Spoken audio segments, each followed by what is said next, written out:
Today's video is another one of my how-to videos. I have many how-to videos on my channel, such as how to make your own WD-40 type of penetrant, how to make a flux pen, as well as many others. So be sure to check out my video playlist by clicking on the link posted in the video description area. What you see right here is a modified form of black powder. Black powder has been around for centuries. Modern day powders are much more reactive than the powder you see here. If you ever tried starting a fire using only a magnifying glass, you would know that it can be a difficult task to get the fire going.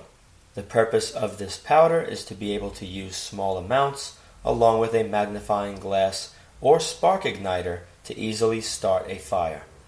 Let's take a closer look at the powder, and then I'm going to show you exactly how to make it.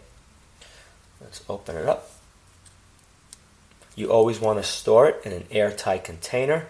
If you do not have an airtight container, then you're going to want to place it in a container or a pill bottle like you see here.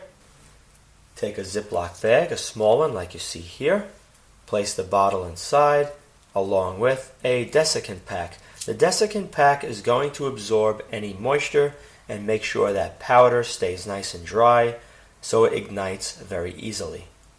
Let me open it up and show you the powder up close. I like these little bottles because I could tumble the powder around in them. Go like that. And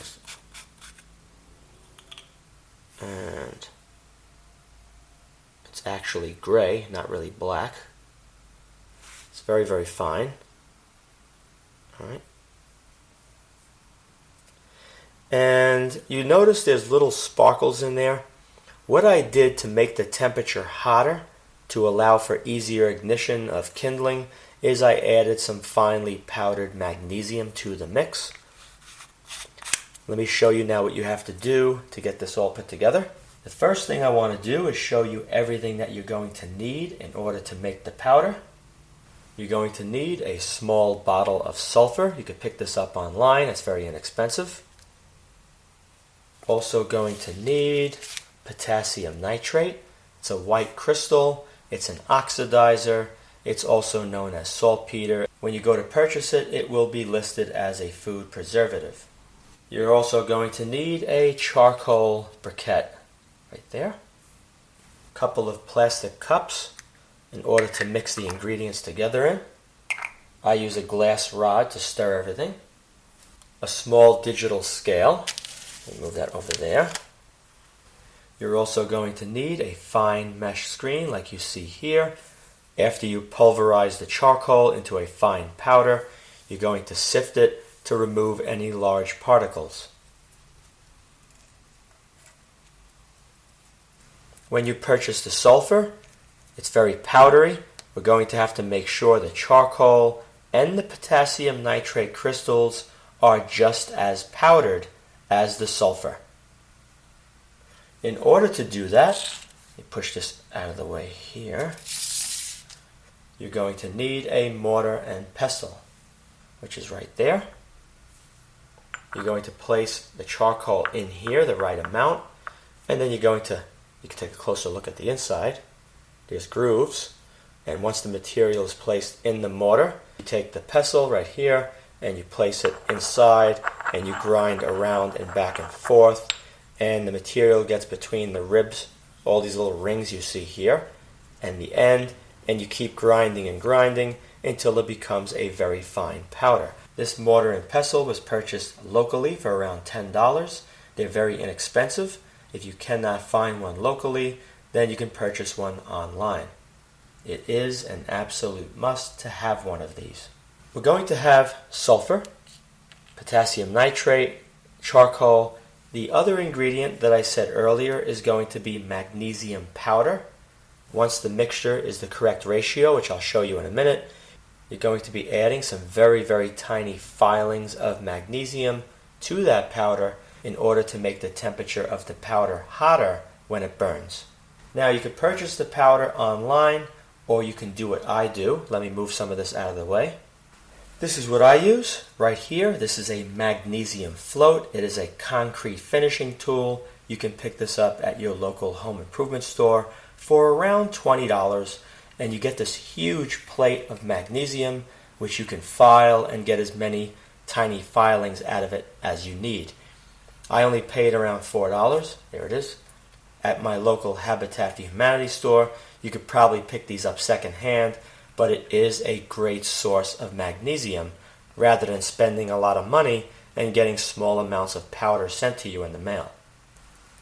Over here is a closer look at the powder. See it? Doesn't take long to file that much because it's not very hard to file. I'll give you a little demonstration later of how well this burns. We'll be making a little bit of flash powder using this. Okay, let's get started making the powder. The mixture is a pretty standard mixture that's been in use for centuries. You can vary the amounts if you would like by experimenting how it burns, but I prefer 70%, 15%, and 15% by weight. So to make this easy for the demonstration, I'll be taking 7 grams of potassium nitrate, finely powdered, using the mortar and pestle, and then I'm going to take 1.5 grams of sulfur along with 1.5 grams of charcoal. Let me get started with the potassium nitrate. Okay, so let's go over here. Push it into the grooves on the mortar, grind it around, push down hard, keep going, and it won't take long. I'm going to do this off camera, come back and show you how finely powdered you can make this. Okay, after a few minutes of grinding, you can see it's now a fine powder. That's what you want. You want it as close to the consistency of the sulfur as you can get it. And you want to do the exact same thing when you crush up the charcoal. Let me turn on the scale here. And we put the cup on there. Let me press tare. Now I'm going to weigh out 7 grams. Let me scoop it up. I really crushed it into there. 2.5. And I think right there. Let's try that. Very close, just a touch. Doesn't have to be totally exact, but and that's good. Alright, so now we have 7 grams. We're going to push that to the side. I can put this back inside the package, seal it up, and I'm now going to measure out 1.5 grams of sulfur. Let me tap. And what are we at? I gotta keep going. And a little further here. Let's see what it's at. Let's see if that's it. And we're pretty good. That's fine. That'll work. We're gonna put these two together. All right. Push that to the side. Off. The last ingredient is going to be the charcoal. I broke a piece off.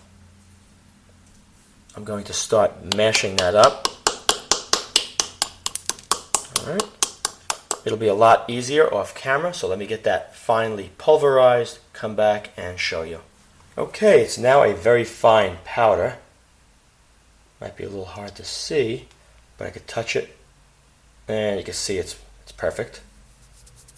The next step is I'm going to take that, filter it through the screen, make sure there's no large particles, capture what falls through, and then measure out 1.5 grams and dump it inside this cup. I have a larger mortar, and I'm going to hold this like that. Works out very good.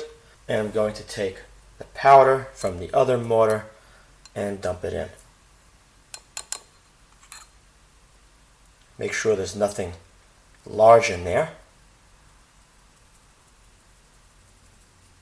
Keep shaking it through. And right there's the larger particles. Take that away. Take what's here, measure out 1.5 grams, and drop it in there. And here is the 1.5 grams, or 1.6. Right there's perfecto. And now what I'm going to do is thoroughly mix that together.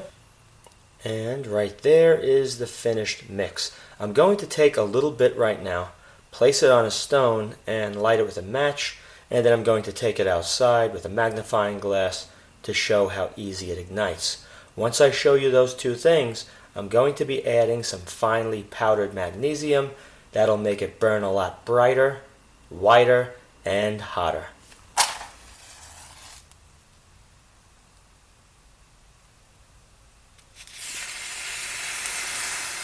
And that was like an inferno. And you can see it worked extremely well. Just a little bit of residual sulfur and potassium nitrate here. It's important to note that if you use too much potassium nitrate, too much of the oxidizer, what's going to happen, you're not going to have that much of a vigorous reaction like you just saw. So you're definitely going to want to make sure that you add more sulfur and more charcoal if you notice it's not burning properly. You can also have a problem where it's not burning properly if you use too little potassium nitrate. But the mixture that does seem to work extremely well, like you see here, is around 65-70% potassium nitrate and 15 to 20% of the charcoal and sulfur. Let me put another pile of the black powder here, and then I'm going to sprinkle some magnesium filings on top, show you how bright that burns. This time, when it's ignited, you're going to see very bright white light coming off the top. That's the magnesium.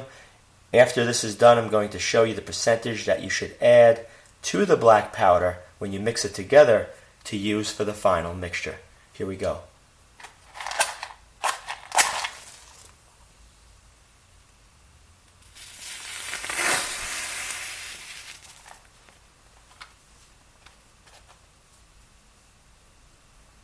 Over here, these little white areas, that's the magnesium that burned off. You saw that bright flash when it got to it. That's very hot.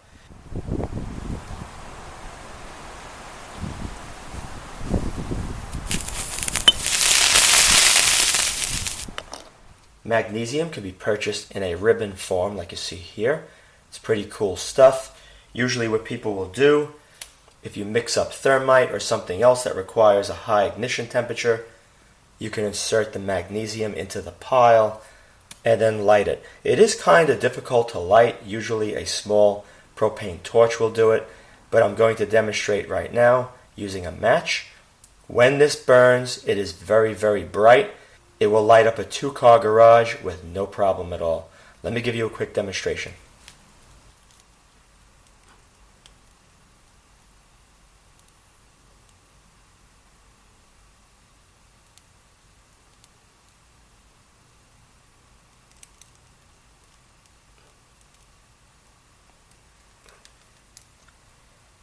Very, very bright. Really cool stuff.